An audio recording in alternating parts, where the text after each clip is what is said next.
Në një pritje të veçantë organizuar nga Kisha Katolike e Vlorës, përfaqësues të autoriteteve të shtetit, pushtetit vendor, deputet dhe figura politike, si dhe përfaqësues të institucioneve fetare, përcollën mesazhet e tyre të urimit për të gjithë besimtarët katolik. Gjatë ceremonisë, Atë Sunil Kumar Horo uroi të gjithë besimtarët shqiptar, ndërsa kryetaria e Bashkisë së Vlorës, Brunilda Mersini, përcolli një mesazh urimi për të gjithë qytetarët.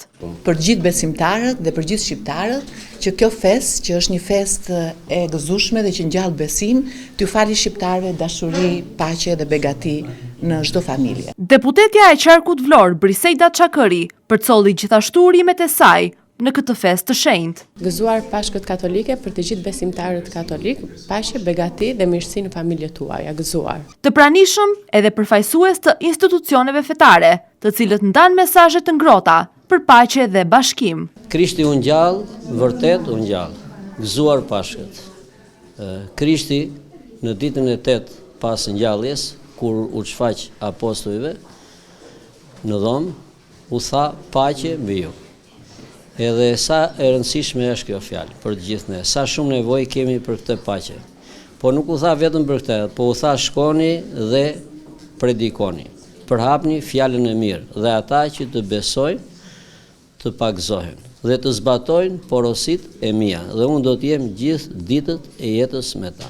Pra sot unë ndihem i gëzuar që kam ardhur në Kishën Katolike, të uroj drejtuesit e Kishës dhe gjithë besimtarët edhe t'i uroj gëzuar Pashkët për shumë vjet dhe Zoti të na jap paqe, dashuri, të duam njëri tjetrin që të rrëfejmë me një mendje. Gëzuar. Edhe unë në emër të Miftenisë së Vlorës dhe besimtarët, Atë Sunilin edhe gjithë besimtarët, ju urojmë që Zoti i gjithësisë të zbresë mëshirë rahmetin, ne jemi bashkë me i vullnet për të shfaqur e për të shpalosur këtë harmoni, këtë bashkëpunim, këtë marrëdhënie të ngushtë me një tjetrin, të qytetarit të mirë, duke nxjerrë në krye dhe paqen e dashurinë. Në pritje morën pjesë edhe përfaqësues të Partisë Demokratike të Vlorës. Kryetaria e PD-s, Nada Meçorapaj, nda urimet e saj për këtë ditë të bekuar. Ditë të bekat, ju urojmë gëzuar Pashkët, shëndet, mbarësi, paqe dhe begati në familjet e gjithë secilit prej nesh. Gëzuar.